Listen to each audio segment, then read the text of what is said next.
Hello my dear students, मैं assistant professor सपना Solanki BEd second same और डीएलएड सेकेंड ईयर के स्टूडेंट्स के लिए शिक्षा मनोविज्ञान में आज मैं सीखने पर तीसरा वीडियो लाई हूं। आज इस वीडियो में हम सीखने की प्रभावशाली विधियां कौन कौन सी हैं इसका अध्ययन करेंगे। तो हमने जो पिछली क्लास है उसमें सीखने का अर्थ, परिभाषाएं, विशेषताएं, सीखने को प्रभावित करने वाले कारक कौन कौन से हैं इसका हमने अध्ययन कर लिया था। आज हम सीखने की प्रभावशाली विधियां कौन कौन सी हैं आज हम इसका अध्ययन करेंगे। तो किसी भी नई क्रिया या नए पाठ को सीखने के लिए विभिन्न जो विधियां हैं इनको उपयोग में लाया जाता है। हम आज केवल उन विधियों का वर्णन करेंगे जो मनोवैज्ञानिक हैं और हमारे बालकों के लिए उपयोगी और प्रभावशाली हैं। इसमें मुख्यतः 6 विधियों का वर्णन किया गया है। तो सबसे पहली विधि है करके सीखना। तो बालक जिस भी कार्य को स्वयं करते हैं उसे वे जल्दी सीखते हैं। कारण यह है कि उस कार्य को करने में बालक सबसे पहले उद्देश्य का निर्माण करते हैं, उस कार्य को करने की योजना बनाते हैं और योजना को पूर्ण करते हैं। फिर बालक यह देखता है कि उसके द्वारा जो प्रयास किए गए हैं वो सफल हुए हैं या नहीं। यदि उसके प्रयास सफल नहीं होते हैं तो वे अपनी गलतियों को मालूम करता है, उनमें सुधार करने का प्रयत्न करते हुए उस कार्य को पुनः करता है। अंततः बालक अपने उद्देश्य की प्राप्ति में सफल हो जाता है और अपने कार्य को पूरा कर लेता है। दूसरी विधि है निरीक्षण करके सीखना। निरीक्षण मतलब ऑब्जर्वेशन।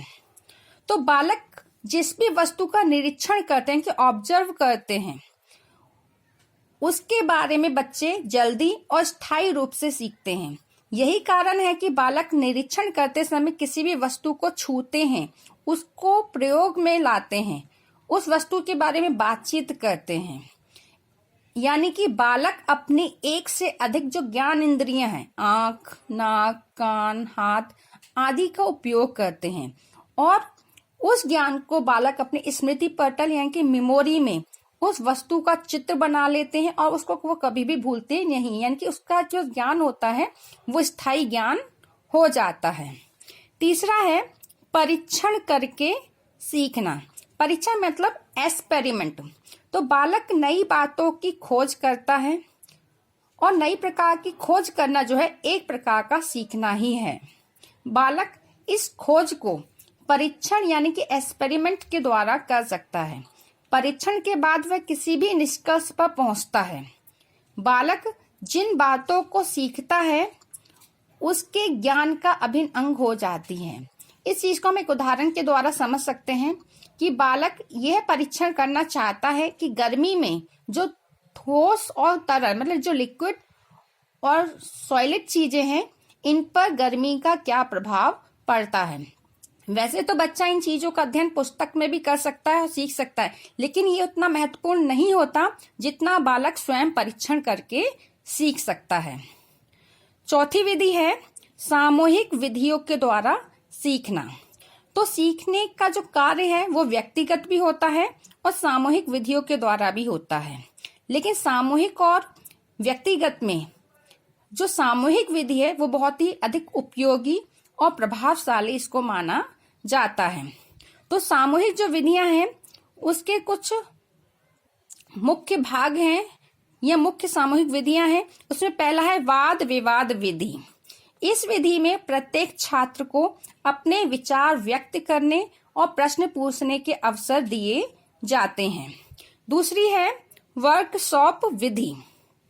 इस विधि में बालक विभिन्न विषयों पर जो सभाएं हैं उनको आयोजित करता है और प्रत्येक विषय पर हमारा छात्र अपने विषय पर अध्ययन करता है। तीसरा है सम्मेलन व विचार गोष्ठी विधियां यानी कि कॉन्फ्रेंस एंड सेमिनार मेथड। तो इस विधि में भी बालक किसी विशेष जो विषय है उस पर आपस में विचार विनिमय या विचारों का आदान प्रदान करते हैं। चौथा है प्रोजेक्ट डाल्टन व बेसिक विधियां। तो इन आधुनिक विधियों में व्यक्तिगत और सामूहिक विधियां दोनों प्रकार के जो प्रेरक हैं उनमें इसका स्थान होता है। मतलब इस विधि में व्यक्तिगत और सामूहिक दोनों विधियों को स्थान दिया जाता है। प्रत्येक छात्र अपनी व्यक्तिगत रुचि के अनुसार, ज्ञान और क्षमता के अनुसार स्वतंत्र रूप से कार्य करता है, जिससे बालक का सीखना सरल हो जाता है। इसी के साथ साथ बालक सामूहिक रूप से भी कार्य करता है। तो जब बालक सामूहिक रूप से कार्य करता है तो बालक में स्पर्धा यानी कि कंपटीशन, सहयोग, सहानुभूति की जो भावना है उसका विकास होता है। सीखने की 5वीं प्रभावशाली विधि है मिश्रित विधि द्वारा सीखना। तो सीखने की 2 महत्वपूर्ण विधियां हैं, वह है पूर्ण विधि और आंशिक विधि। तो जो पहली विधि है पूर्ण विधि, इस विधि में पहले बालक को संपूर्ण पाठ्य विषय का ज्ञान करा दिया जाता है। मतलब पहले पूरा पाठ का ज्ञान करा देते हैं, उसके बाद जो पाठ के विभिन्न अंग हैं उनके साथ संबंध स्थापित करा दिया जाता है। लेकिन जो दूसरी विधि है आंशिक विधि, इस विधि में पाठ्य वस्तु यानी कि अपने जो चैप्टर है इसको छोटे छोटे खंडों में या पार्ट्स में बांट दिया जाता है। तो आधुनिक विचारधारा के अनुसार ये जो दोनों विधियां हैं इनका उपयोग करके हम विद्यालय में छात्रों को अध्ययन अध्यापन का कार्य कराते हैं। नेक्स्ट विधि है सीखने की स्थिति का संगठन। तो सीखने के कार्य को सरल और सफल बनाने के लिए सबसे अधिक आवश्यकता है सीखने की स्थिति का संगठन। ये तभी संभव हो सकता है जब विद्यालय का निर्माण इस प्रकार किया जाए कि बालक में सीखने की सभी क्रियाएं उपलब्ध हों, सीखने की सभी विधियों का उपयोग किया जाए। इसमें हमारे शिक्षकों का भी महत्वपूर्ण स्थान है।